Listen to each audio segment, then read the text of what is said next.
So you got Black Flag Resynced.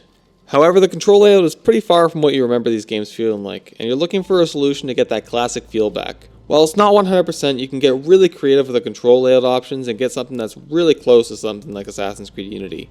Unity's control scheme is almost a perfect blend of the classic control scheme from the Ezio trilogy and something more modern. It was a great middle ground for the control mapping in the series, offering lots of player freedom and efficient use of so many actions on a limited set of buttons. While you can't make Black Flag Resynced feel quite like Unity, if you can deal with some small quirks, you can get a control mapping ultimately reminiscent of what you're looking for. The first thing to keep in mind is that Black Flag Resynced has followed the tradition of movement and control first introduced in Assassin's Creed Origins, opting to completely ditch the high and low profile system. With this, actions that would typically be tied to contextual states like parkour, combat, or stealth are rather streamlined into a consistent set of controls that function the same no matter the context in which you're interacting in the game. Getting into the controls, the first binding you'll need to change is setting crouch to L2/LT.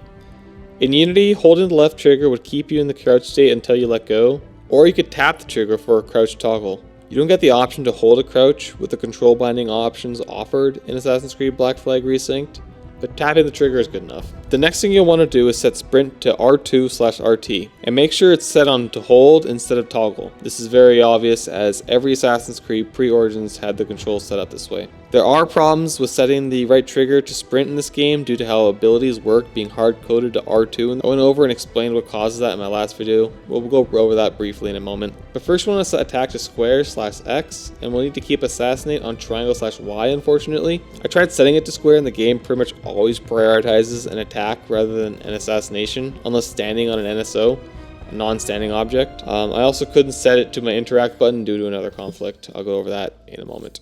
Parry will be setting to circle/B. This can cause weird behavior and will require proper button discipline to avoid conflicts because this is the same setting as parkour down. Unless you're close to an edge or on an NSO, you will parry. Now what is nice is that the distance of which the game recognizes the parkour down spot is pretty generous. So as long as you're not spamming circle, you won't have any problems. Dodge roll is yet another weird one, setting it to X/A. This one, however, is much less problematic because when you have the right trigger held down for sprinting, every time you press X, you will jump, and if you hold it, you will only parkour.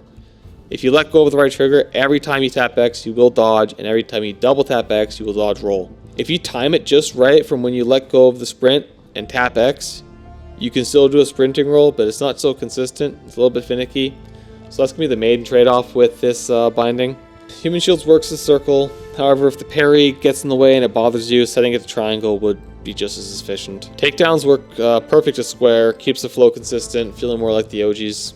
Aiming in AC Unity is L1, so I set it to be the same here. Everything below is fine to keep default. The ability widget I also set to L1. It means it's going to zoom in on your shoulder as you perform abilities. If you're quick, it won't happen. If this conflict is bothersome to you, you can set it to R1 and ignore the smoke bomb input change I suggest later. For the abilities themselves, whatever you map them to will be the buttons that get blocked off from when you're holding the right trigger. I set them to be what I find comfortable enough. Try these to see if you like them. If not, there's a reasonable amount of flexibility for what you can map them to. Interact is set as circle, as it was in the original game's pre-Origins. Whenever a prompt is available to interact, parry will be overridden. So there's no conflict there. Okay, so even when you're getting loot on the sea, your boat won't go out of travel sail whenever the prompt is up for loot or picking up like a crewmate or whatever. Eagle Vision I set as hold triangle.